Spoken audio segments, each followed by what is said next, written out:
Hey guys, it's Aaron with Ingrained. Today we have with us Forgotten Fire Winery. We got one of their head master vintners, winemaker, wine wizard. Yeah, whatever. I like wine wizard. Cider messiah, a little bit. Janitor. Jake Wagner, and then one of the owners, Chris Joppi. And what's your wife's name? I always like to give credit to the wives because they never get enough credit. My wife was like, "Why do you say owner?" I'm like, "Last time I checked, I own the business with you," and I was like, "Oh, okay." Head boss, we call her, Melissa. Melissa. Yeah. Okay, and Melissa. She couldn't join us today. She's holding down the fort, right? Exactly. Okay, sounds good. Well, before we get started, we should probably start drinking a little bit because, I always think it's really awkward when you're not drinking and actually having fun doing these things. You know, when like grandma used to say, if I'm not wasted, the day is. So might as well get after it, right? So what the hell is this? Like, forgive me, but you guys haven't canned anything. So I'm really excited that you brought this. What is this? Yeah, so this is our hard cider. We brought two of our best sellers. It's a strawberry apple to start off with.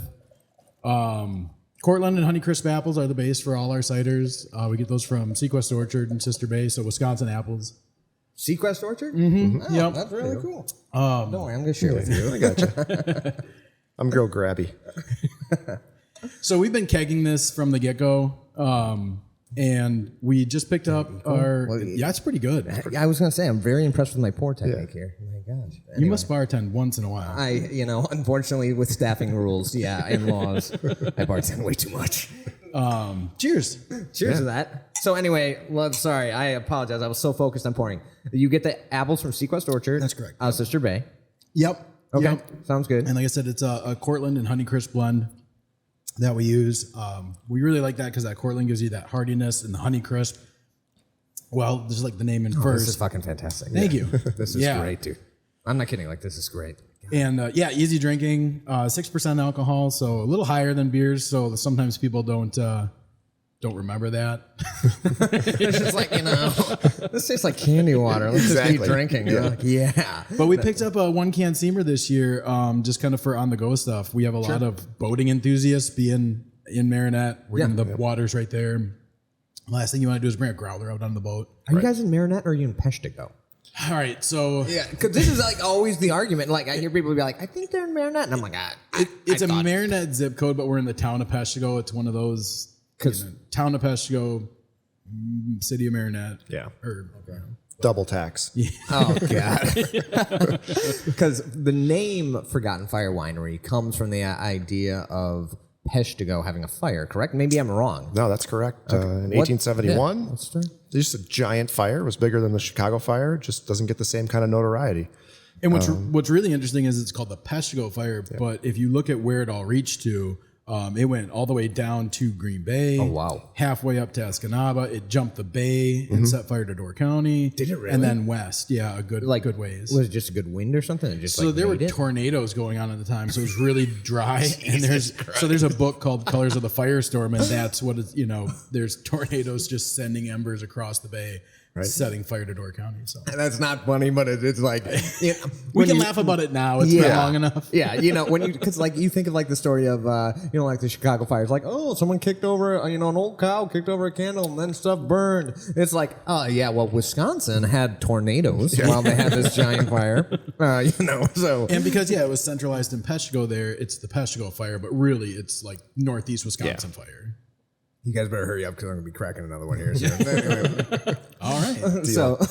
All right. So you guys, I've known you guys for a long time. When did you guys officially start? Because Chris, I never even knew you were a member of this group until till you're really last year was when my wife and I bought out Joe and Lindsay, the founding owners. Mm-hmm. So we're in our 12th year now. Joe and I, 11 years ago, started a business plan. Which then became Forgotten Fire. He and I both went different ways. About 6 years ago, my wife and I joined in as silent partners with Joe and Lindsay. Sure. So we've been kind of behind the scenes for the last 6 years, kind of helping to make big decisions as far as what we do, where we expand, kind of things like that. Yeah. And then from the day we joined in, Joe and Lindsay tried to sell us the business. So we said no and no and no and no, and finally they wore us down. And last year we said yes. So now we're in it. I didn't know that. Yeah. And But you guys were originally in sales, or how did you and Joe know each other? Like, forgive me, but didn't Joe sell like radio advertisements or something? Actually, Joe jumped around a lot. He did radio sales for a while, but mostly sales his entire career, other than the winery. Yeah, I believe. Yeah, it's been all sales based. We worked for a company in Green Bay together, and we just happened to be sitting next to each other and had a bunch of spare time, and we were really good at our jobs, so we could get this built in the off season. Let's call that Forgotten Fire South. Yeah. Yeah. What is there like? Forgive me. There's just true ignorance. Like, is there like you're in the packaging industry, right? Yes. Okay. Is there like?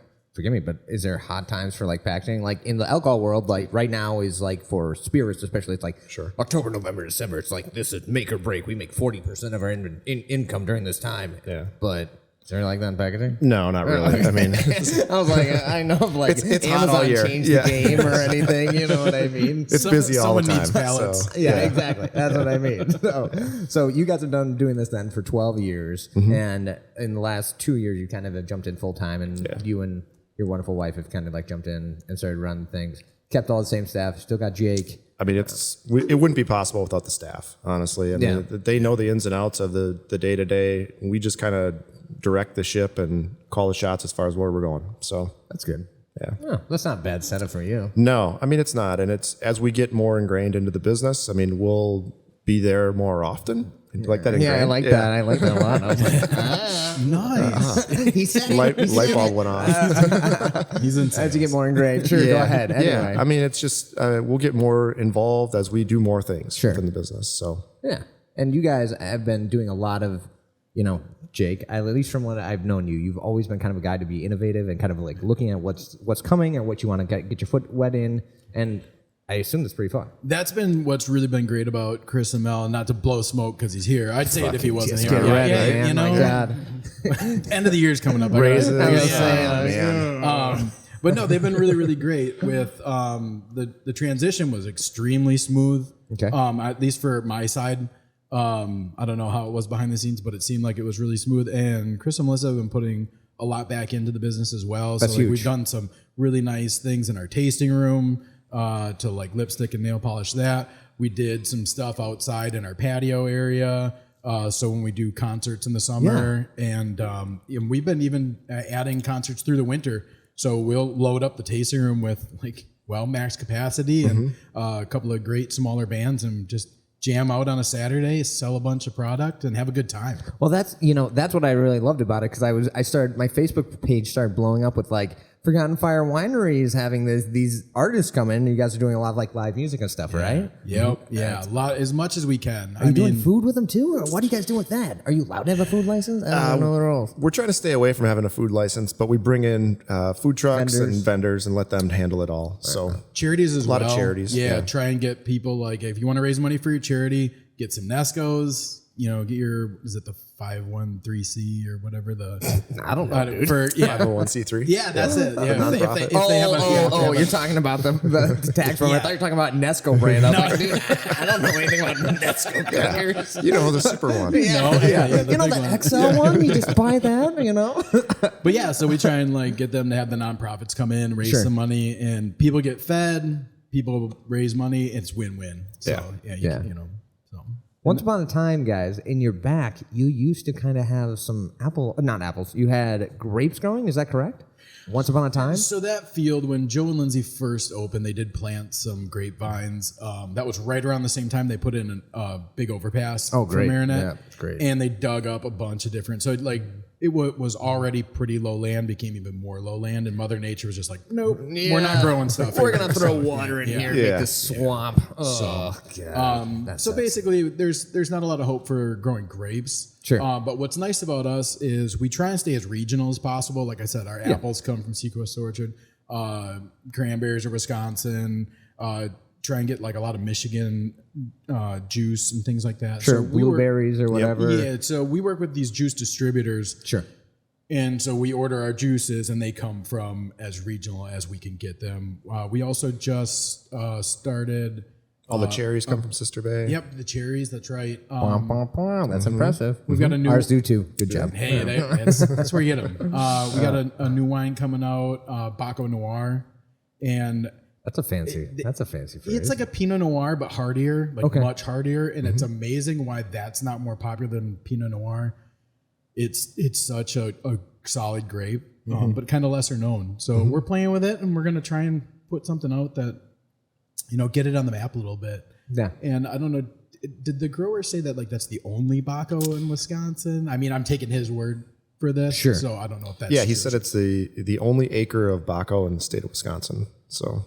Oh, so this grape is specifically grown in the state of Wisconsin. Well, it's a northern grape. It's very popular in Pennsylvania. Okay. But it's according to him the only one grown in Wisconsin. Now that's the only variety that is turned into a wine per se, because there's a lot of other grape varieties grown in the great state of Wisconsin. Yeah, right? You got like Maréchal Foch, Niagaras, Marquettes. There's Marquette. A lot of cold love Marquette grapes. Do you? Dude, they are fantastic. Anyway, continue. Sorry. Though there's a handful of them for cold hardy, but isn't there Bluebell or something? Or am I thinking? I might be thinking Blueberry. I don't know. Isn't Bluebell an ice cream?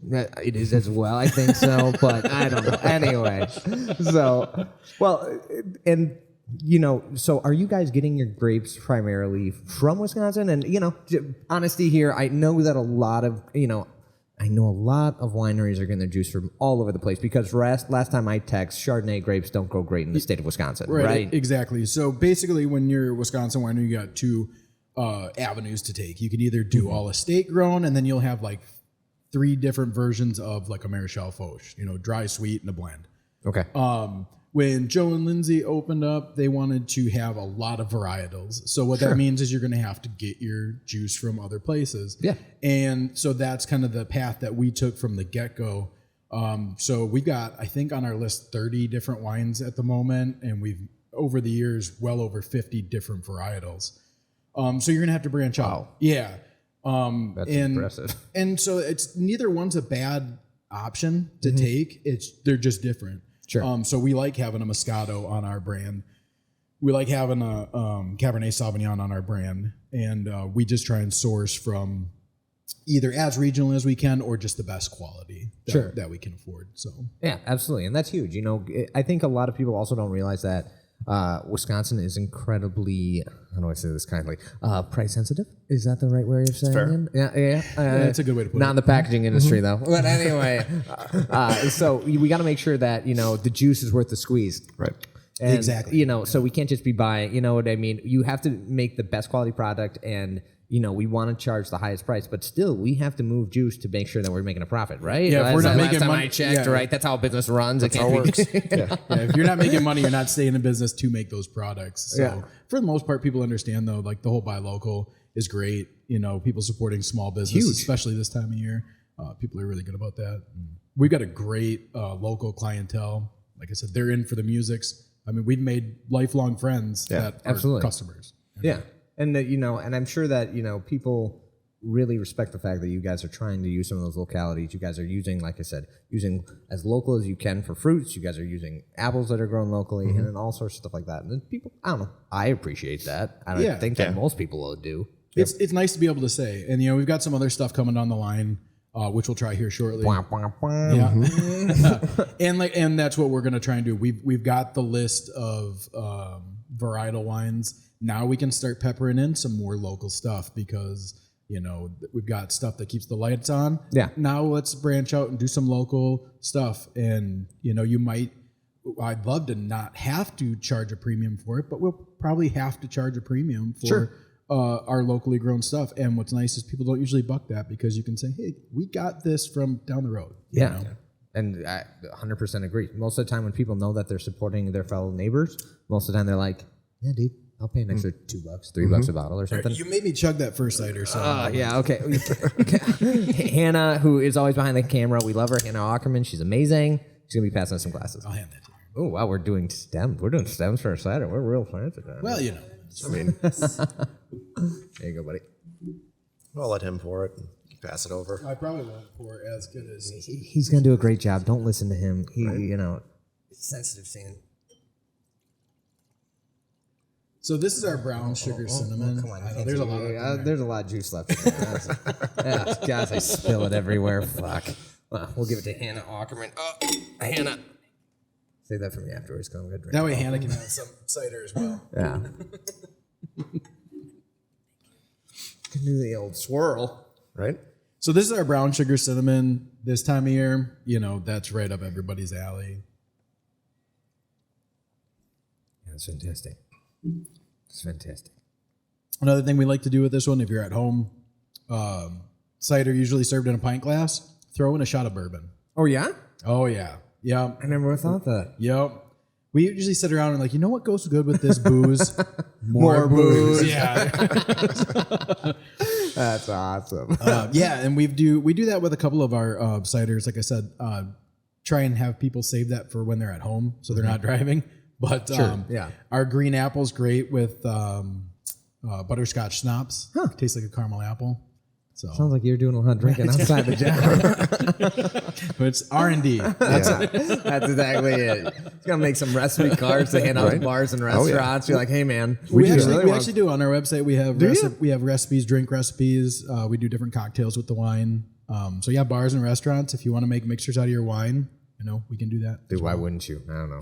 It sounds great. I didn't know you guys did that. Oh yeah. My God, that's amazing. So, okay. So with a cider base, you said you're using Honeycrisp, and what's the other one? Cortland. Cortland. Cortland Okay. and Honeycrisp. Yep. Got it. So do you guys have a press? Do you guys actually press the apples, or are they doing that at wherever you're getting at this orchard? It all comes from the orchard. So Okay. it comes to us in juice and as cider, and then Jake finishes it off and makes it. Yep. Yeah. Run it through the process, fermentation, filtering. And then we have a holding tank with all our cider, pump it to a bright tank, do whatever to make it brown sugar, add the brown sugar, add the cinnamon, carbonate it, keg it, and let it roll. Do you guys have to? Does it come unpasteurized? I always, Yes. I never knew that. Unpasteurized. So it's like so just so we can make sure people really understand this. Usually it's pressed that morning and I have it. Wow. So Okay. So do they tend to? I assume a tote or something. Yeah, it comes in totes. Right. Yeah, It comes in big old things, right? Because so they basically have just a big bladder press, I would assume. So basically, they fill it up with air and it just pushes all the juice out. I assume they're not hand cranking it. I've actually never been there when they've pressed. No, I'm pretty positive it's a big press, and it's not just one of the the old school crank apple presses. and that's how we get I would say 90% of our juices.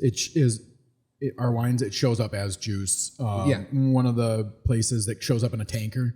Wow. So like our New York juice, like our Marichal Foch, cabs, things like that. We order it, tanker shows up, he pumps it from his tanker truck into my tanks, and then I'm off for 2-3 days fermenting juice. So It's that fast. well, the fermentation takes, a week to 2 weeks, but when it comes in, it's into my tanks within a couple hours. Okay. And then I take Got those it. juices and start doing my, inoculations and All that stuff. all that good stuff. Yeah. So, and that's the thing. I think a lot of brewers on here that have never made cider or have never done anything with that. What it's similar to, I'm just gonna say seltzer because a lot of brewers know seltzer. You have to feed the fermentation because the sugar does not have some of the vitamins and other things that wort does, or the base of beer.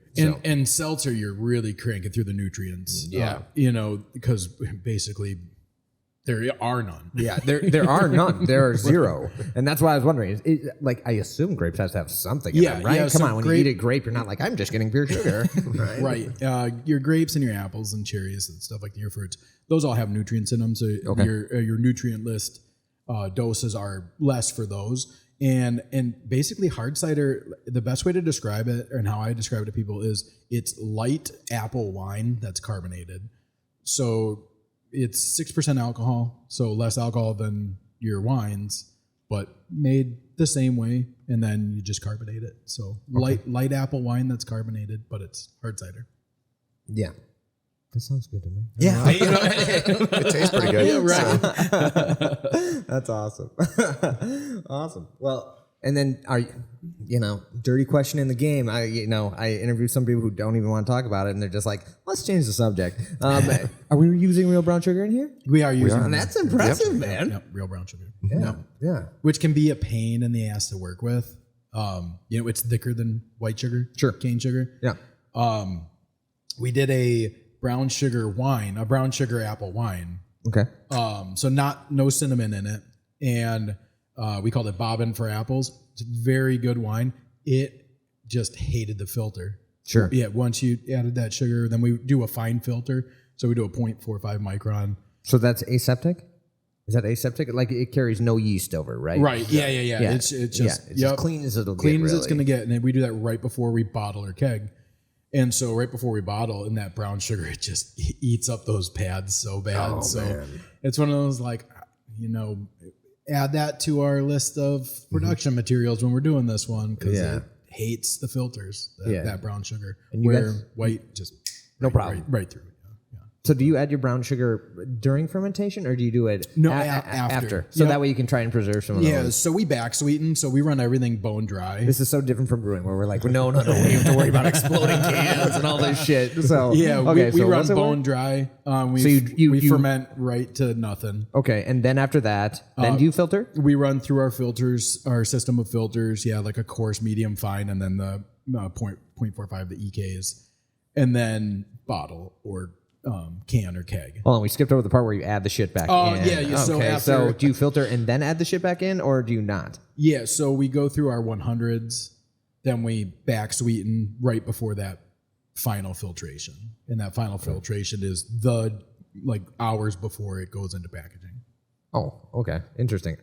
So there's like no time for anything to get in there. So like if you were to do like that fine filtration and then do something a week later, what happened during that week? You know what I mean? Sure. Something could have happened. Yeah. And so then your whole 0.45 micron filtration was all for naught. Okay. So we do that sweetening the day before.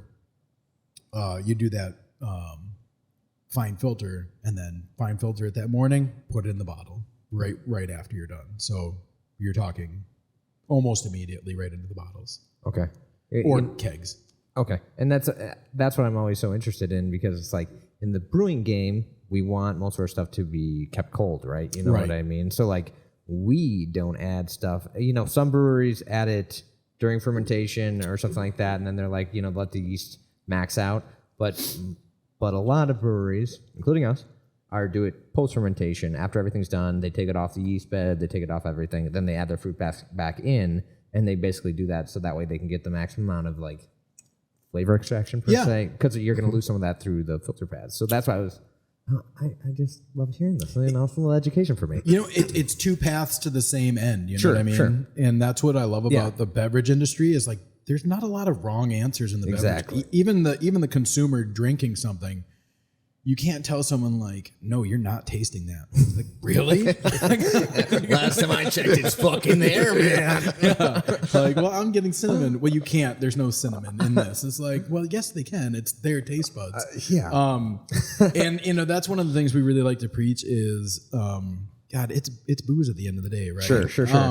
You got to not take it so seriously, and especially in the wine world, people are afraid to enter into the wine world, even as a drinker, because I might be doing something wrong, or I don't want to taste it wrong. A lot of judgment. And they'll say like, "Oh, I don't have a good palate." I'm like, "Yes, you do.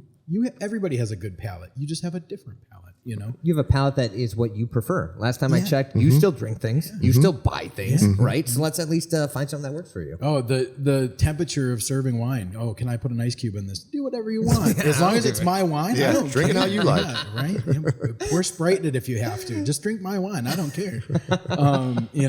Jake, just throwing that out there. Maybe drinking my wine. Yeah, that's all I care about. Yeah, make it my product and do whatever you want with it and enjoy it. There's no reason to like suffer through something just because that's the way people do it. That's a terrible idea. I think that wine has that, that's huge stigma of like it's a fancy man drink sometimes. Yeah, it is. Even Absolutely. though it's, even though it's been around since God knows when, right? It's one of the oldest drinks known to man. And it's like, I don't think that those guys were like thinking, hey man, we better degas this and let this breathe. Gotta let this breathe for an hour and a half at least before we open it. So Watching fantasy or like history type shows and they're drinking wines, it's like I want to know what that actually tasted like that's because they're drinking. It's terrible. All the Viking shows they're drinking, and it's like I wonder if that was any good because it probably wasn't. Right. It was just booze. Yeah. Yeah, it was a way to get hydrated, and they were just like, no, add alcohol to this water so it's drinkable. Like, Stay away from scurvy. On the subject of Vikings, weren't they drinking mead? I think they were. They were. You know, Mm-hmm. do you want to do the? No, I want to do the mead You wanna first, do the mead man. first? Let's do the mead. Sorry, he probably had like a nice presentation and like a build up. No, I'm in his easy- I'm mind. easy Bottle's going. not even labeled. Yeah, It's and hey, like- dude, who cares? That's what this is fun. This is for. Project X right here, right now. This was. Oh God, oh God, can he do it? I don't know. I'm used to like those nice fancy like Electric. He's probably got a nice No, electric I one. hate electrics. I love waiter corkscrews. Isn't this a waiter corkscrew? It is, but they usually pivot, and that's why you've got that 2-stage. So I'm just not familiar with that one. Oh, okay. All right. Powered through. We got Great it. job. Can I get some more glasses? Thank you, Anna. She's the best. Thank you. I'm gonna drink this one. Yeah, I'll tell you what, I'll hand it. I'm gonna. We're not gonna drink this whole bottle. We're gonna drink a little bit.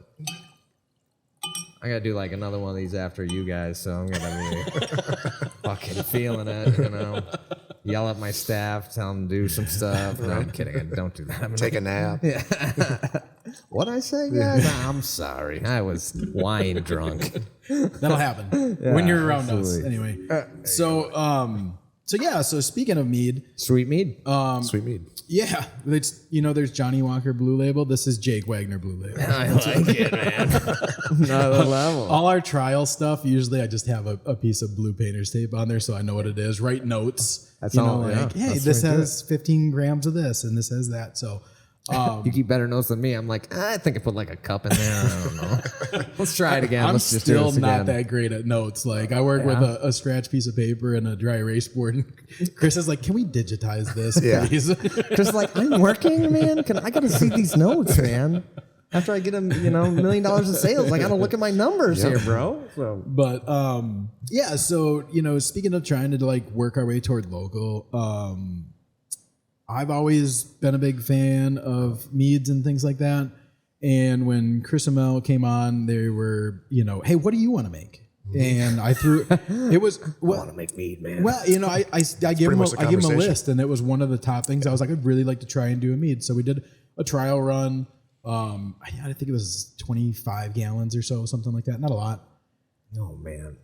That's good. Yeah, thank you. And Doesn't suck at so all. this honey came from a local guy in Swamico. Yeah. And I just hit up a message board. I was like, does anybody have 5 gallons of honey? And Why, yes, I do. well, and the honey guys, they all go by poundage. So they were kind of like, who's this asshole? Gallons. Who's this It's like, if it makes you feel better, ask for 60 pounds, okay? Yeah, Because that. so honey is 12 pounds per gallon. I found that out. I didn't know that. I just so you know, I went through the exact same thing when I did our honey lager. I bought it from a guy in White Lake, and he was like, "Why do you keep saying gallons?" And I'm just like, Oh, good. "Because last time I checked, when I do my fucking formulas, I'm not like, all right." But they're not wrong. When you weigh out your ingredients, it's by weight. You don't do like a cup or this. well, okay, sounds good. Well, I'm just I'm justifying their anger toward I us. understand. It's totally justified. It's knowing the jargon for your industry, right? You know what I Right. mean? If you're in the packaging industry and you don't know what SKU stands for or something, you're probably just like, who is this motherfucker? What? It's like, I can charge him way more. Absolutely. Oh yeah. And thank God they didn't do that to me in the honey. Like Right. I was treated very well. That's nice of them. And so, ran with a small batch, and I, just told Christmas, I'm like, I don't know if it's going to be any good because I've never worked with this before. So we definitely learned that the nutrients, again, were you're going to have to add more nutrients. Honey doesn't hold the same as fruit. Mm-hmm. It ferments so slow, but steadily. And it's become one of my favorite things to ferment. Oh, interesting. Just because it has this constant, like half a brick to a brick of sugar, converted a day. So brewing, you guys use specific gravity? Absolutely. We use Play-Doh if you are like a classically trained brewery. I use specific gravity because specific gravity is more accurate. Okay. And I encourage all brewers to continue to argue with me about this because, like I said, Really, they argue? I thought they all dude, are totally. They're like 4.5 plate, or like it's fermented to 4.5 Plato, and I'm like, okay, so like, what's 20. 1.02. Just trying to do that conversion in your head. Yeah, I'm like doing it. I'm like, okay, well, but did it really get to exactly 4.5, or are you rounding? Because if you're rounding, are we being the most accurate here? You know what I mean? I'm like, if I reproduce my batch, I kind of want to know that we're hitting the exact same numbers every single freaking time. Exactly. You know what I mean? So that's why I always get. We have some hydrometers that go real fine too, so I can tell you exactly. Like 3.1 or whatnot. But yeah, so yeah, it's converting like again a half a brick to a brick a day, and it just runs so smooth. And you're like, oh, did it get sluggish? Did it stop? You're like, no, it's still going. Like, just trust it. Oh, come on. Your heart has to jump once in a while. You're all like, the time. Just all the time. Like, no, it's fine. Then inside, he's like, is it going to? Oh my God, does it have a stalled fermentation? So this is my, when this came out good and we did a dry and a sweet in our trial run of this, and then it turned out great, and so we ordered 50 gallons from the same dude? No, so he was a smaller operation than I couldn't I was just get gonna say 50 gallons from like a small operation is very impressive. Yeah. What's the name of the Gentle Breeze? Gentle Breeze down in Mount Horeb. Yeah. Who supplied the honey to us. There goes my phone. Anyway, Mount Horeb did it? Yeah. So Wisconsin honey, we got for our big batch. So we're running a big batch, and we'll probably do again another dry and another sweet for the market. Sure. And so far, it's going so well, and we'll see how that first batch sells. Sure. If it sells good, we'll do a fruited mead, and then probably do like a 6% carbonated fruited mead, so something like 6% alcohol. Pick a fruit, run it through the bright tank and carbonate it, and do something kind of fun like that as well. So that's a good idea, man. I think that's a great idea. Yeah, I would kind of like do a 4-avenue. You do a dry wine, sweet wine, fruited wine, carbonated beverage, and then you can always go from there and see which one sells well. So you'd be amazed how many people come in and actually talk to me about mead, and I don't know why. I don't know if we have like a gigantic Scandinavian population up here. You're in the alcohol business. That's what they want. Yeah, and I don't know if they're like, I want mead, man, but people do bring it up more than I care to say. And I had one recently that asked me how to make it, and I was like, I'm just going to tell you how probably wrong I was, but I assumed that you would take your honey, add, RO or some kind of water, or some kind of flavorless water as you could to get to the sugar amount you want. And then basically you're going to get to 80-90% attenuation, which is the amount of sugar that's eaten by the yeast. Yep. And then ferment and throw in your nutrients, let her rock and roll. More or less. I mean, that's a very basic. I don't even know if basic is the right word, because that kind of has some negative connotation to it. But that is exactly what you're doing with mead. Sure. It's also one of the oldest drinks known to man. Last time I checked too. You know what I mean? People, probably some guys pulled some honey out, said this tastes good. Let's sit, and that yeast from the wild air came in. What the hell happened here? Like, this is even better now. I'm feeling even better now after drinking this, man. Let me tell you. So. But yeah, and the other hard part is when you have people ask about mead. Mead's an umbrella term. A lot of people don't realize that. Oh, I didn't know that. Mead is this huge umbrella of product. Okay. To be mead, all that means is 51% of the fermentable sugars came from honey. That's it? That's it. So it doesn't matter what the alcohol content is. You could take right. That's not a bad idea. Hey man, I think Hatch already did that. Hatch out in Door County already did that. Did they? Yeah, I have to look for a bottle of that. I have some downstairs. Hey, all right. Anyway. But so basically, are you guys doing then multiple sugar sources with this honey for this mead, or are you just using honey? Just honey. Okay, so it's 100% honey. Yeah. Not watered down, but to get to a certain sugar content. Yep, then fermented. Yep, and then we do back sweeten with more honey. No, we didn't. We skipped the honey with the back sweetening. We did 2 different trials, one with honey, one with sugar. Just white sugar? What were you using? Yeah, here? like cane sugar. Good old fashioned cane. Yeah, And that makes it pop, honestly, because I was drinking that stuff. I was like, this really tastes just like honey. and that's what it was. Is when we got down to brass tacks, the two were good. The honey left a little, I don't want to say bitterness, Sure. but it was just something different. And the way that the sugar popped the actual honey profile to it, it was kind of like, its own. The purist type people would be like, "Oh, you backsweetened with sugar, you ruined it." It's like, look, that's accenting the fermented honey so much better than actual honey, because honey was more or less masking. Yeah, it was dull.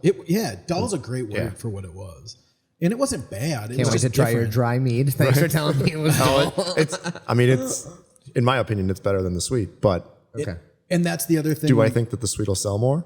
Yeah, absolutely. Because we sell sugar water. Exactly. Last time I checked. And that's why we're doing both. Right.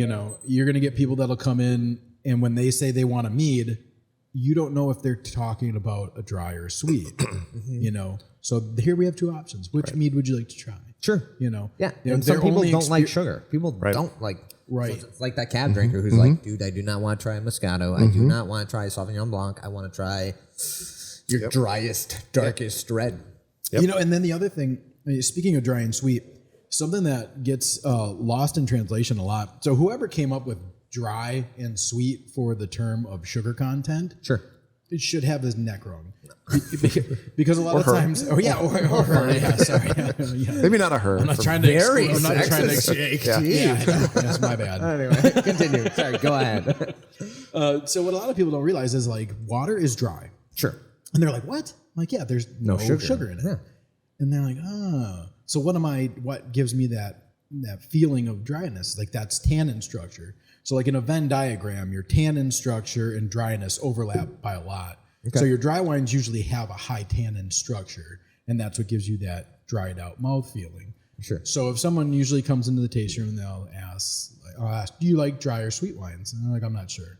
And I do, I don't like dry for sure. I was like, well, have you tried any dry wines? They're like, yeah, like one. Okay. Do you like water? Love water. Like,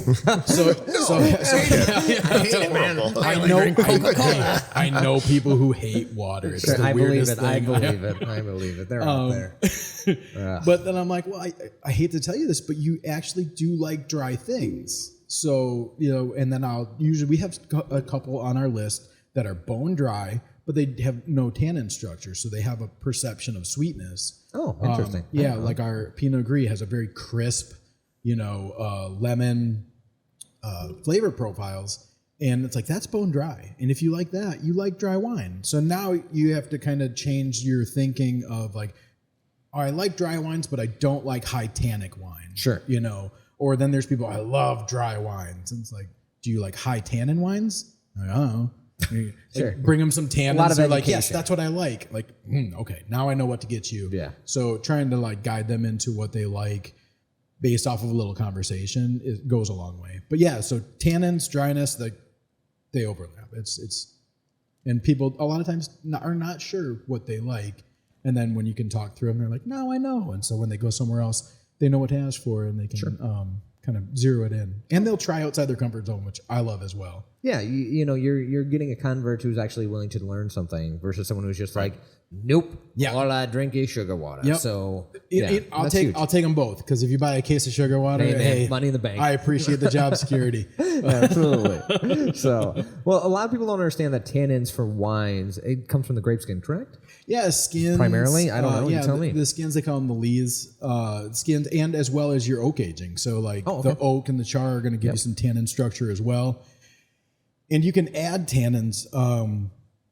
We can buy bags of tannin extract, different types of tannin, and it's basically pulped wood, and it'll tell you this is from.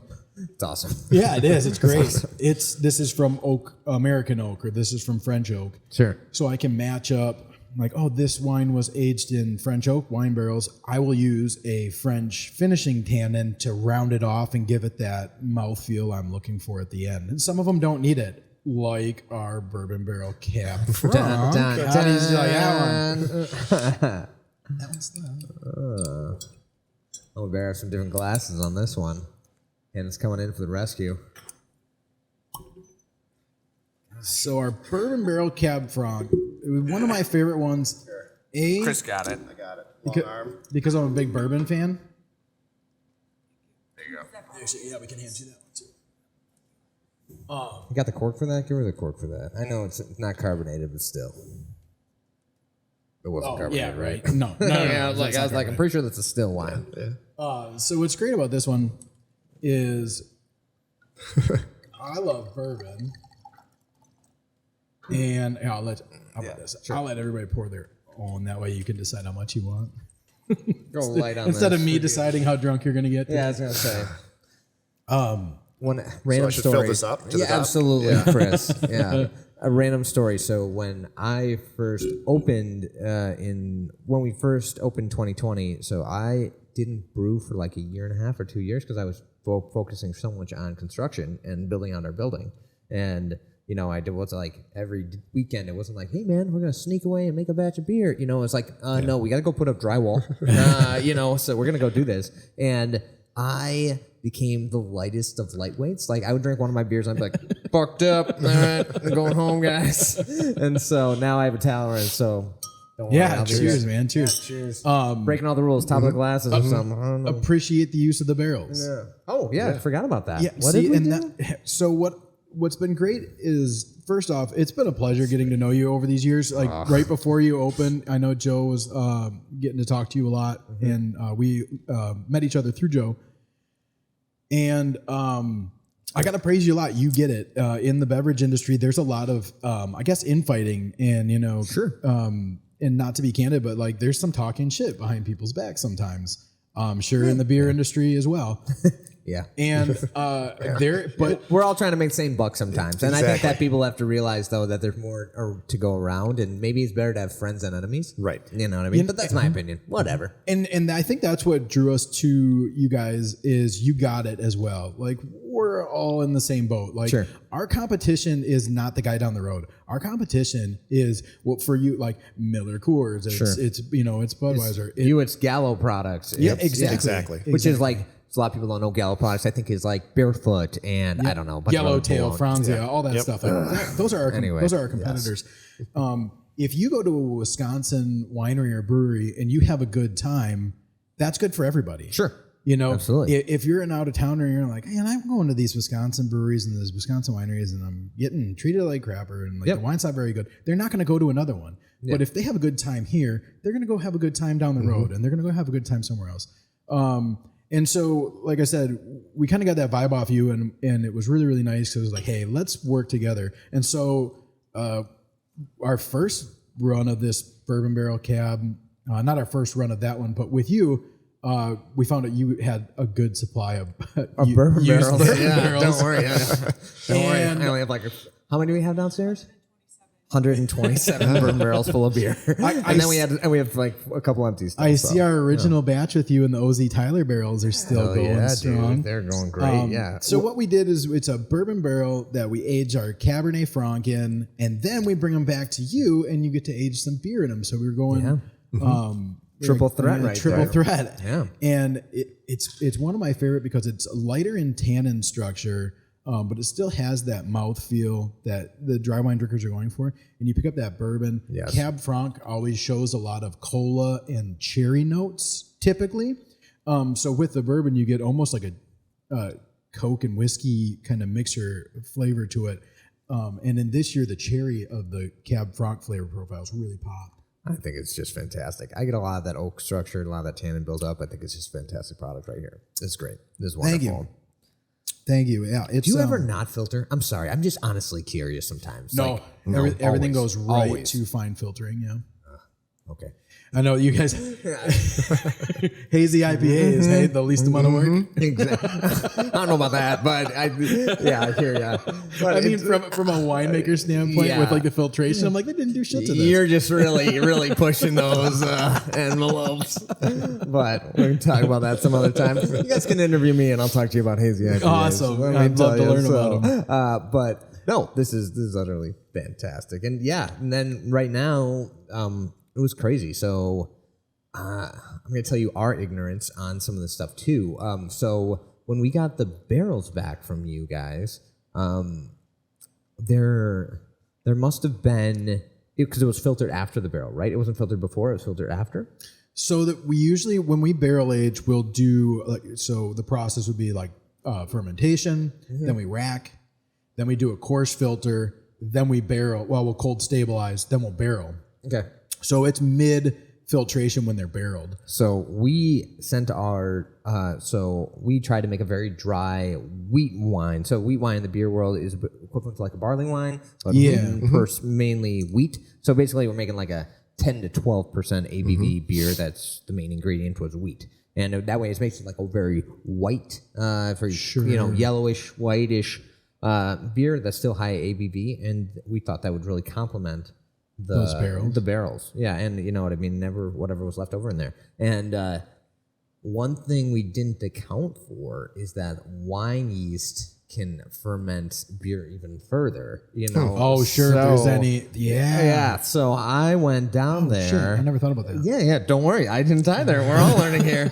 And so I go down there and a barrel, right? So we all know what like the image of a barrel is, right? You know, nice and round all around, and then the ends are nice and fat. My ends are popping like this. The wood is literally bulged out like this, which is super dangerous. And I'm like, oh shit, you know. And so I straight up, I took a nail and I drained the pressure off the top, and because we also are one of the like, and this is, you know, a lot of brewers out there will probably be like, Aaron, you're an idiot, but I'm not the only brewery to do this. Trust me. We hard bung most of our stuff. Yeah, I was gonna say you must hard bung that. Yeah, we hard bung. Yeah, and we do that on purpose because it also stops me from sampling too much. I'm not kidding. Like I am that kind of guy. I'm just like, let's just fucking keep drinking this. And so we hard bung, and so we drilled a hole, released the pressure. It was honestly, I thought that thing was gonna explode.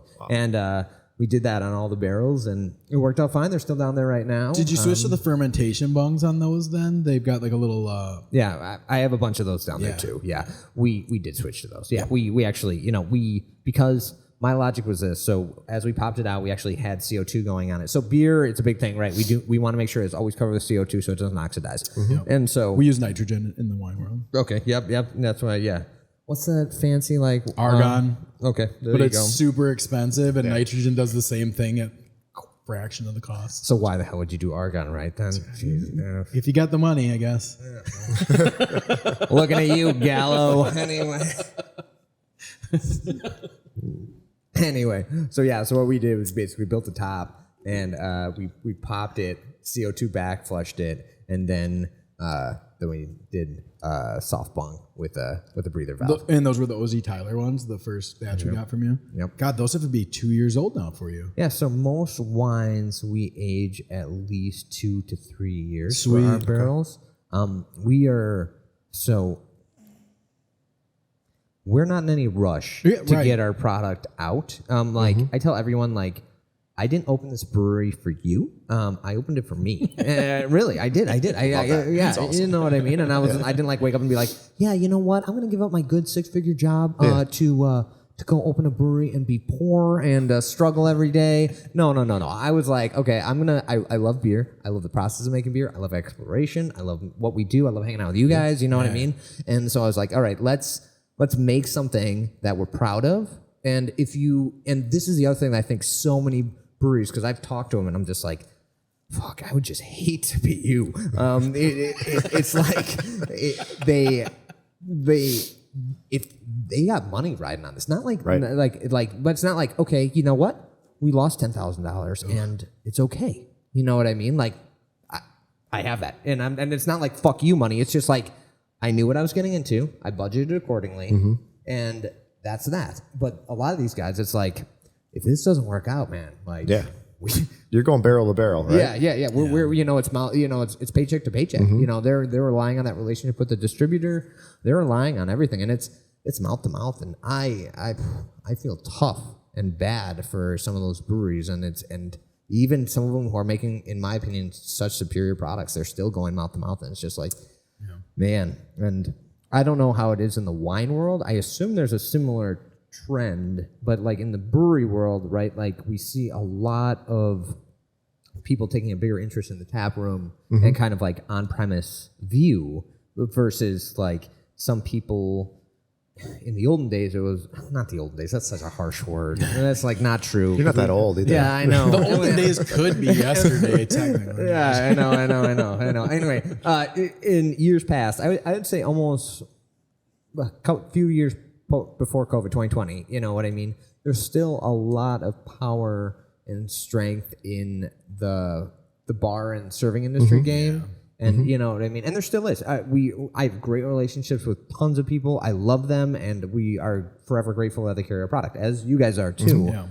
At the same time, there's a lot of people who, you know, they get the real craft pass, they get the hot passport, they get, you know, there's this deck of cards that another guy does. Evan I know Freeman. what you're talking about. Yeah. And, you know, and so we're, you know, you're busy consistently, and that's great. And I'm incredibly thankful for all these things.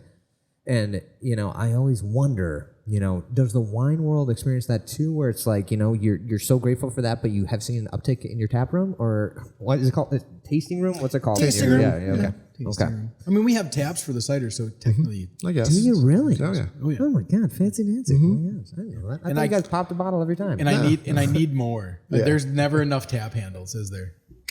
Not gonna comment, but yeah, I Yeah, think there's so. never enough.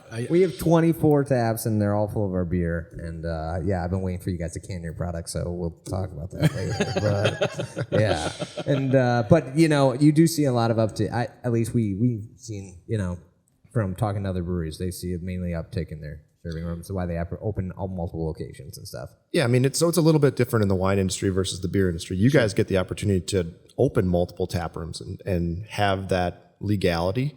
Whereas in the wine industry, there isn't that opportunity, or it's a little more gray, I would say. So technically, if you're going to have a winery, you're selling, you're only able to have one tasting room. So are you serious? you can't multi-brand, or you can't multi-stop, right? So What? it's a little. Have you talked to your senator or something? Or state senator or something? We're not going to go down that path, Okay, sounds good. yeah.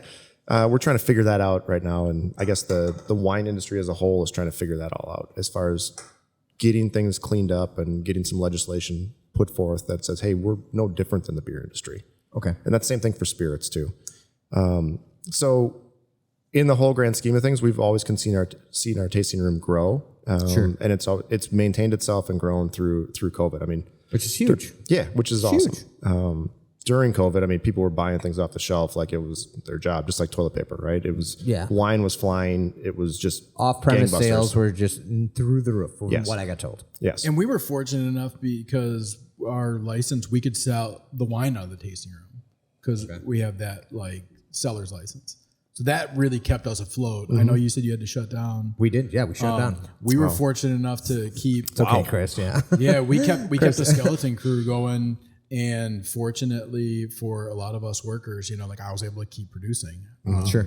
And we were able to keep a couple people employed through the hard times. In, you know, hey, paint this, clean this, sell some bottles as much as you can when they walk in. Yep. And, you know, again, God bless our local community they could have gone to the grocery store and buy it, but they came in, helped keep us afloat, and it was great. But yeah, and that Chris and Melissa upgraded our tasting room very nicely, and that is it's a huge draw. Then you know what I mean. It helps. I mean, we've got to give so we're in a smaller community, just like yourself, right? I mean, it's like we got to put a place on the map for people to come hang out. Absolutely. It's not just a retail spot where you're grabbing a bottle and leaving. We want to hang out. We want to know who you are, what you're about.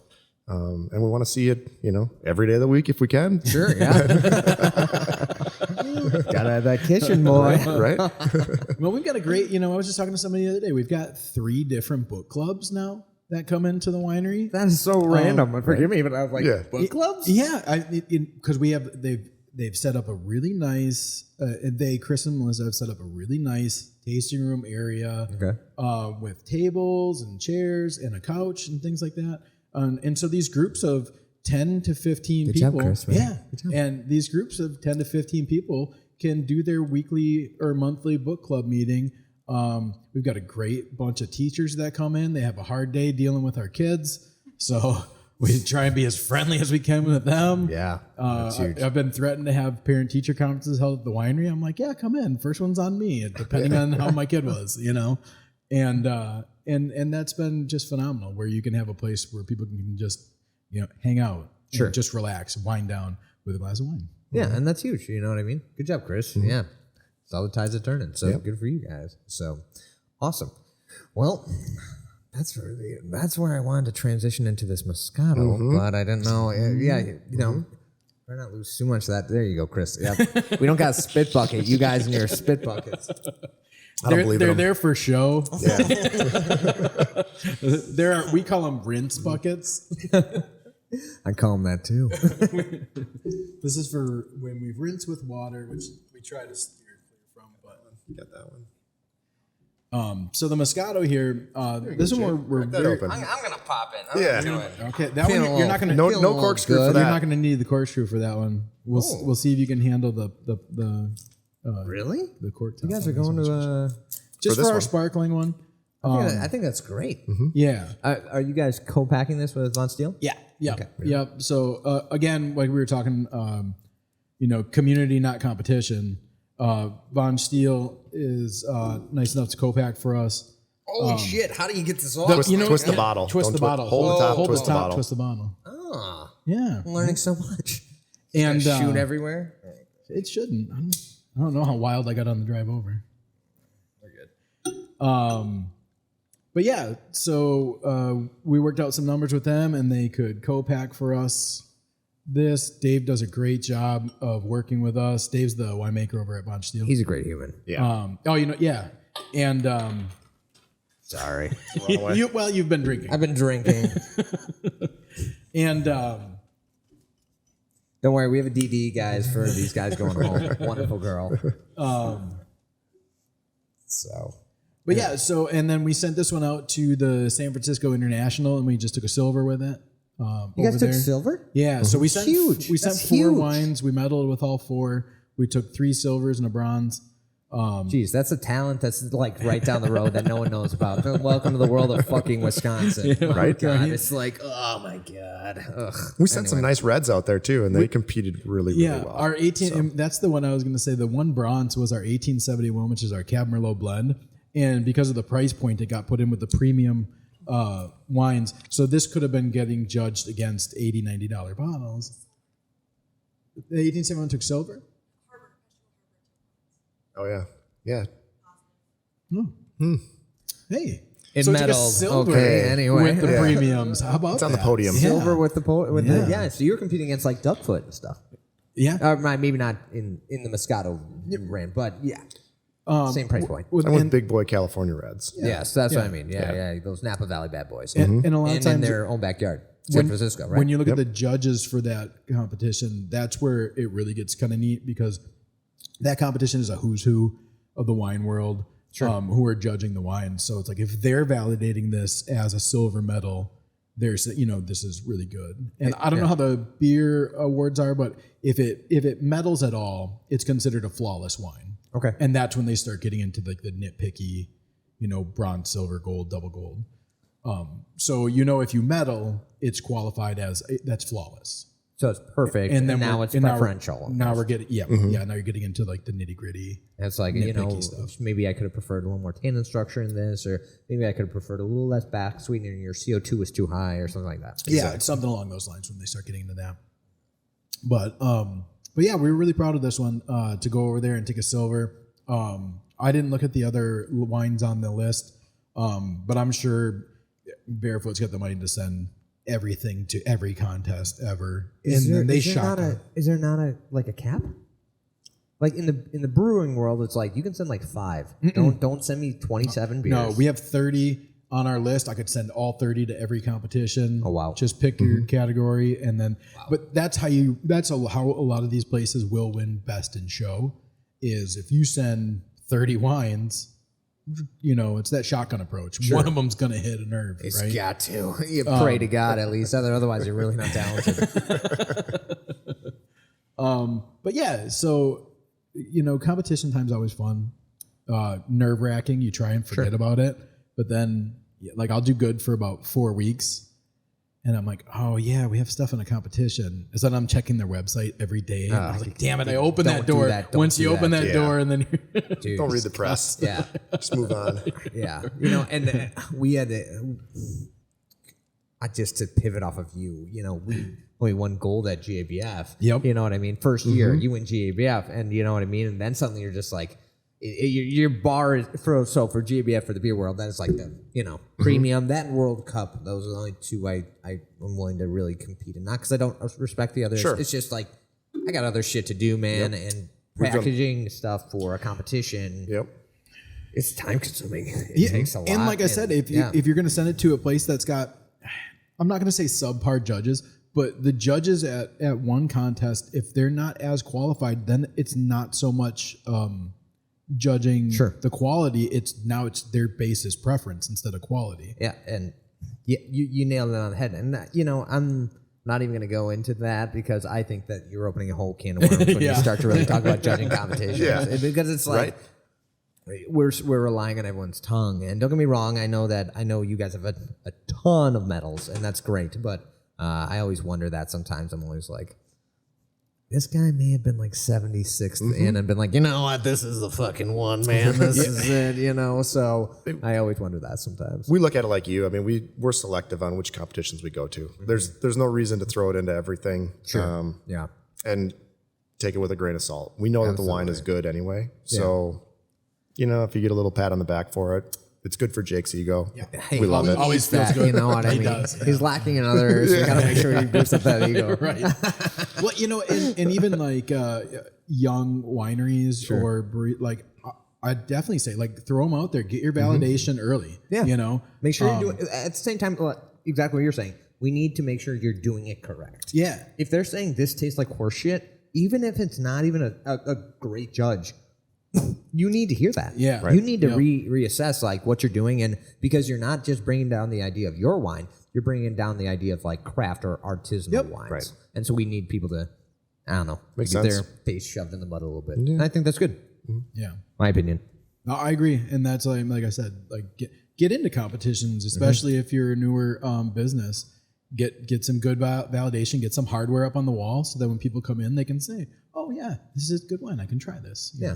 This is, another person thought this was great. So, And don't get me wrong. Like, there's also, in the beer world, there are breweries I know that I incredibly respect who have never won an award, and they're high $1 million operations. And so I'm like, okay. At the end of the day, that's the validation I care about more than an award. Like, hey, if you sell X like my amount product, of dollars, like, hey, well, I sell 5,000 gallons of this a year. I don't care what it medals in. People are obviously liking it. Yeah. And that's huge. That's a positive. So that's awesome. I have a random question for you, Chris, and I apologize. I've just been staring at Jake this whole time, dude, and I apologize. It's that majestic beard. Talking about I'm working on it. I like it. Yeah. You got to sell stuff. People aren't going to be like, I trust this guy with my packaging material. Anyway, so, you guys are statewide? Yes. Yep. Okay. And Multi-state. I mean, Michigan as well. Oh, I didn't know that. Yep. Right. I had no idea. So are you guys carried by General Beverage, correct? We are. Yep. Okay. Is that in Michigan as well? No, they're based out of Wisconsin. They're Madison. We have different distributors in Michigan. They're a Wisconsin-based distributor. Who's your Michigan one? We have 3 different ones. It's Binks, Petterline. Wow. Michigan's weird. I can't remember what the last one is. Binks. Petterline and someone else. I feel bad. I should know this. Dude, yeah. Shout out to someone else. You're a great distributor. Yeah. For that other guy. Well, they're smaller in Michigan. I was just going to ask. It's very segmented. So, and it's pretty much in the UP only. So it's not going down into lower. So just because of proximity, right? Yeah, that's what I was wondering, because you guys are like I said, Marinette, and that basically is touching the border of Michigan. Driver wedge right over the river in Michigan. So. Yeah. So you guys are primarily in the UP and Wisconsin. Yep. And all over the state of Wisconsin, fully covered because you're with General Beverage. Fully covered everywhere. So outside of one restaurant or one grocery chain, we're in every grocery chain that's out there. Most liquor stores, any place that wine is available. Oh, that's huge. Peterland is the other one, isn't it? Peterland. Isn't that the other? Yeah, he's one of them. So there's only two? Peterland and Binks? And Binks? Yeah, there might only be two. Okay. I'm thinking Saratoga on the west side of the state, which is kind of a family of General Beverage. Just LaDuca. Is that the one that's like by La Crosse area? Yeah. And like they like buy from General? Like Yeah. It's a weird relationship. I don't Yeah. understand. You know. Yeah. I do know. Let me tell you. So yeah. So you guys are statewide. You know, and then Saratoga, whoever in the greater La Crosse region. Correct. And then in the UP, you have Binks and Peterman. Peterland, yeah. Peterland. Forgive me, Peterland. Forgive me. Peterman. Get your ass over here. I don't think they pay too close attention to us, so they're probably not going to hear that. Oh, that's. I mean, that's it's sad. It's smaller bars and restaurants Yeah. up there. They're just not. I mean, they get some. Yeah. They get tourism volume, right? Sure. The Summer's it. cider's in Houghton, on tap in Houghton. So Yeah. There you go, man. You got to be proud of that. I love it. Michigan Tech, yeah, right. So it's I always love like talking about this because you know obviously we're the small guy competing against the giants in the room, right? Where you know, and it's a balancing act because we're trying to like pat them on the back, be like, hey, don't forget we're here, Right. but we're not trying to throw our weight around either because we don't have any weight. we have no weight. Yeah. We are a speck of dust, and Correct. compared to some of these guys who are just like, and you know, so you know, what has been your strategy that you feel has been really, really working well for you guys? I mean, just developing the relationship with the distributor and like a lot of the sales reps and like that run the regions.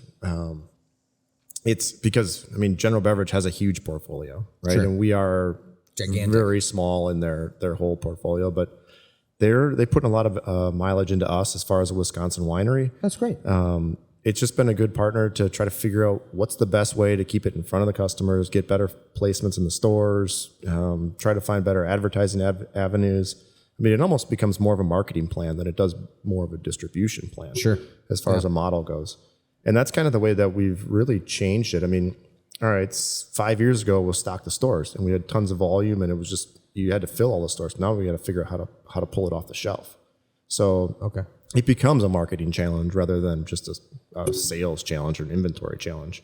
So, all things considered, I mean, it's going really pretty well. Okay. You know, you get hiccups here and there, but like anything else, it's just how you move for the next thing and give the next cool product and try to figure out how to point them in the right direction to pull the correct products off the shelf. So, Sure. Do you run into a lot? So like, you know, you guys are my first winery I had on. Thank you guys. I love you. With the wine game, you know, like beer, sometimes you run into the guy who's like, what's next? Yeah. You know what I mean? Oh, yeah. And that's out there with the wine world too? It for sure is. Because, Yeah. you know, there's so many beers out there. They're like, yeah, I really like that. Mm-hmm. What else you got?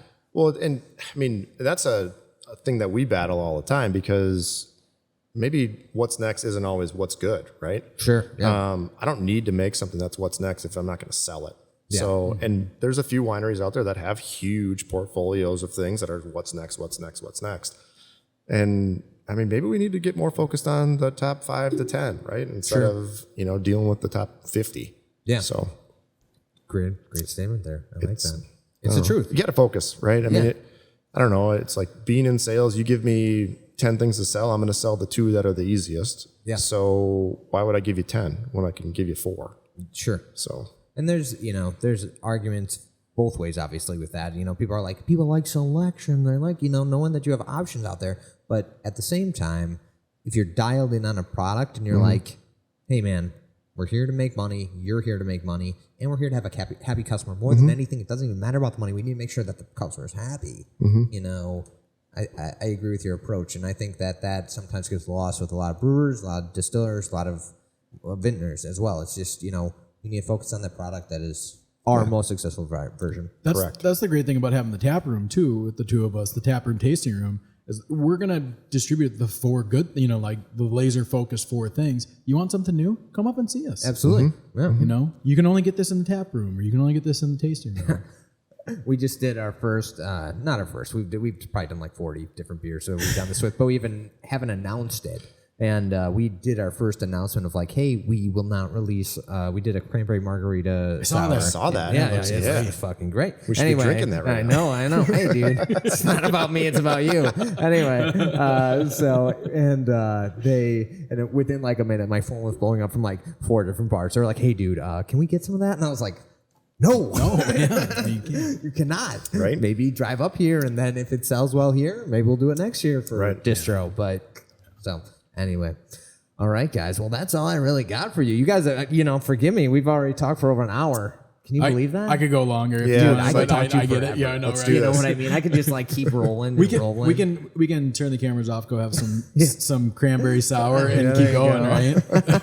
But thank you for having us on. Yeah, We really appreciate it. appreciate This is awesome. the partnership that we've kind of grown, the friendship not we've gonna gotten stop, here. dude. I know. I can't wait to see things coming down the road. Yeah. Look out for us too. Yeah, absolutely. So, all right, guys. Thanks for tuning in and hanging out with me and Forgotten Fire Winery. All right. Cheers.